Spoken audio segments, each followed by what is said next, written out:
Hi, I'm your host, Larissa Worstiak. Through this podcast, I aim to empower and inspire jewelry entrepreneurs and professionals so they can thrive while adding more beauty to the world. I'm passionate about digital marketing for jewelry brands, and I'm excited to share my passion with you. As we all know, jewelry is joy, so I'll gladly seize any opportunity to talk about it. This is episode 212. You're checking out a weekly segment of the podcast called The Gold Mine, which is a more intimate, personal, and brief take from me about a topic of my choosing, but typically in the categories of entrepreneurship, growth, mindset, as well as my own personal observations about the industry. If you're new to this podcast, welcome. You can get interviews and business development and marketing tips on Sundays and The Gold Mine with me on Wednesdays. If you're a return listener or viewer, thanks for following along. In this week's episode, I'll be sharing some ways that your brain may actually be getting in the way of marketing success. Have you ever heard the term cognitive bias? If not, don't worry, I'll explain in just a moment. But basically, I want to share with you how your own cognitive bias or biases are getting in the way possibly of your business success. So I'll be talking about what's cognitive bias and what role can it play in marketing. What are the top 5 cognitive biases that you may be experiencing in your business?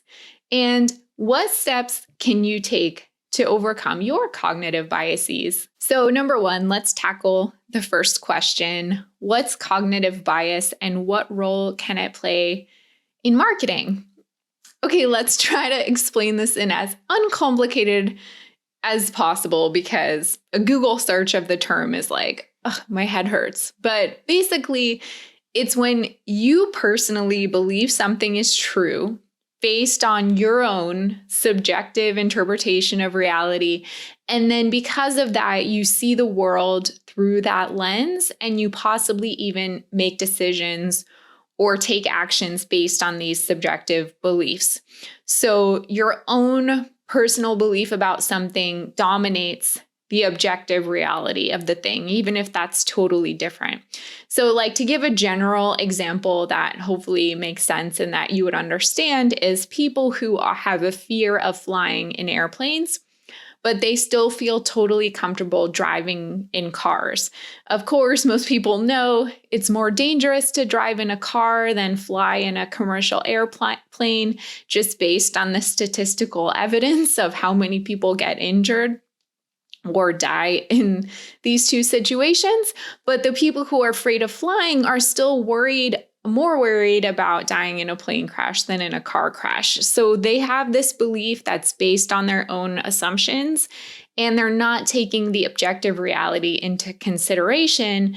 And thus, they may even take action based on that belief. Maybe they just avoid flying. So that's one example of a cognitive bias.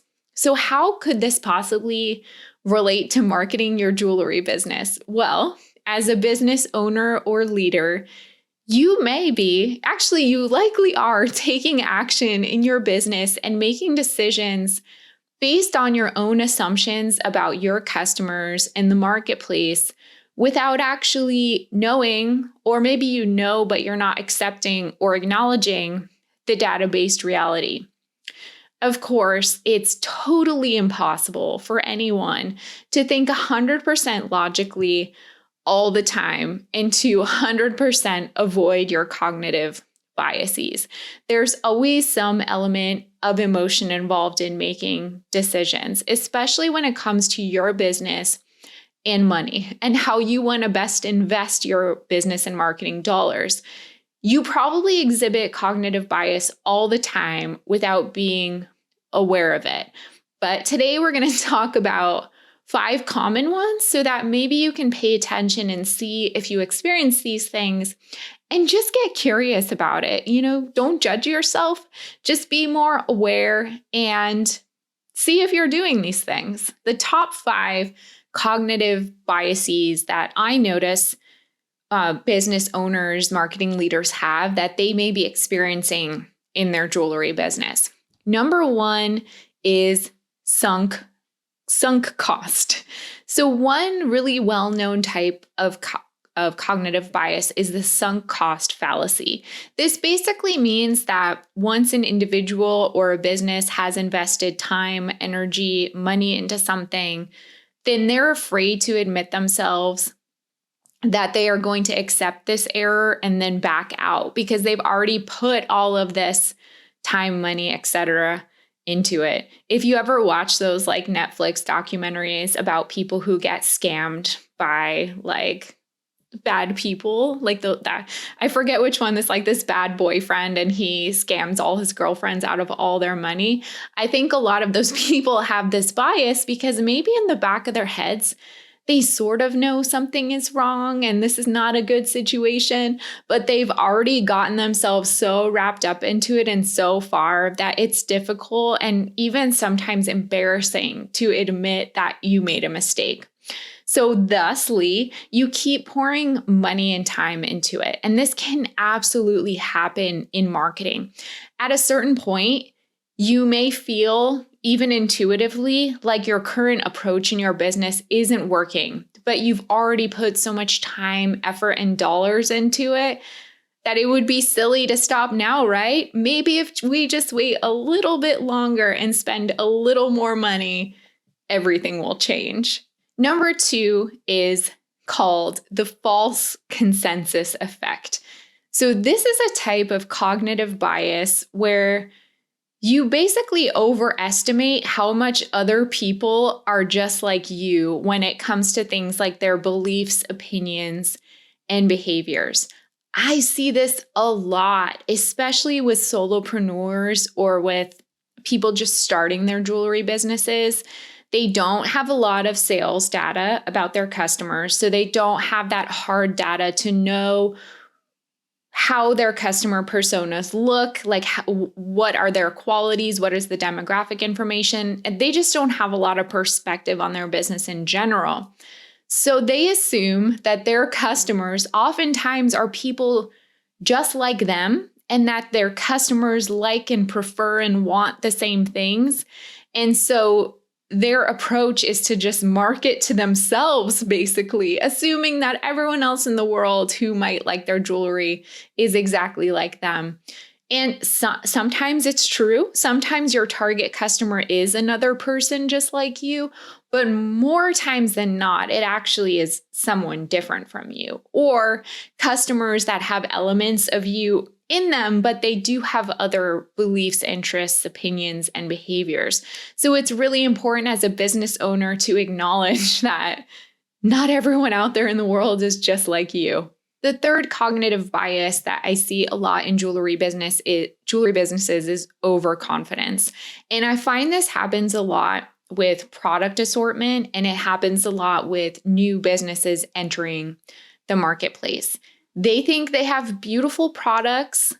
They probably are beautiful. I'm not saying that they're not, but they're going into the business on the strength of the beauty of their products, and they haven't taken the thorough time to research the market, figure out how they're going to truly differentiate themselves. They think to themselves, well, if I think it's great, then other people probably think it's great too. And the overconfidence in their products leads to that being what they think is their differentiating factor, their unique value proposition, when really it takes so much more than that to build a long-lasting, sustainable jewelry business. So that overconfidence can really be a limiting cognitive bias. Number 4, a common one that I see is confirmation bias. So again, a type of cognitive bias. Maybe you are feeling uncertain about the future of your business, or you feel self-conscious about the products you're selling. Maybe you've had a rough year or sales have been down lately. And because you have this like hint of self-consciousness within you, you're almost looking for a sign from the universe to let you know what you should do next, aka, is it time to give up? Do people actually hate my products? So the confirmation bias means you're looking for signs to confirm this everywhere. That could be maybe you get a couple of negative customer reviews and you decide that that's proof that you're just not cut out for your business and that you suck. Or maybe you notice that your e-commerce conversion rate is lower than the industry benchmark. So that means all your products suck. If you're looking for evidence of something, you're likely going to find it. Those things, those negative setbacks, they don't mean you shouldn't be in business. But if you have confirmation bias, you're going to take those things as a sign and find meaning in them when maybe there is no meaning after all. And then number 5 is self-serving bias. So this is a type of cognitive bias that refers to a tendency to blame everything else but you. And on the flip side of that, you also give yourself credit for all the things that are not necessarily completely related to your talent or skill. So let's take, for example, your business is booming, you're doing awesome. Your self-serving bias might be that you attribute 100% of your success to your decisions in business and marketing, when in reality, there are always some external factors that influence success. It could be just conditions in the market, right place, right time, a little bit of luck. Who knows? It's never 100% one individual and their abilities. And then on the opposite of that, when your business is doing poorly, you may 100% blame your marketing or just blow it all up and say everything that we did sucks, when all the time, every single time, it's never 100% your marketing. Again, there are things like market conditions, being in the right place in the right time, luck. There are so many external factors that could potentially be involved in whether or not you achieve success. So now that you know some of these common cognitive biases in business and marketing, what steps can you take to overcome them, whether they're these ones that I mentioned or something similar or something else? Because there are a lot of different types of cognitive biases. First, don't judge yourself, please. This is not to make you feel bad about yourself, because every single one of us exhibits cognitive bias in one way or another. It's just important to really be aware and then be curious about the beliefs and attitudes that you have. And it's sometimes hard to see all of our own blind spots, so you won't always notice or know about all of your cognitive biases. That's why it's great to work with someone like a business coach or a mentor, or have trusted partners in your business who are brutally honest with you and they're not afraid to speak to you frankly and openly and kind of call out when you are exhibiting this type of behavior. When you are making decisions, pay attention to your inner voice or your intuition. Does something feel uncomfortable or off? And why do you think so? Maybe try to connect with what that is. Spend time being introspective.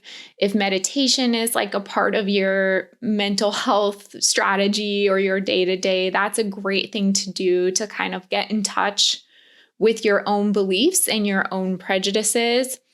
Focus on having a growth mindset, focus on growth and self-development, and kind of bouncing back to what I said before of having a business coach or a mentor. You could also join a group with other business owners so that you have perspective and you can share and learn from each other. What did you think about my perspective on cognitive bias? I would love to know your thoughts. Is this concept new to you? Have you noticed that you exhibit some of these beliefs? Please leave a comment on YouTube or let me know in a podcast review. You can also always email me, Larissa, that's LARYSSA, @joyjoya.com. Thanks for listening or watching.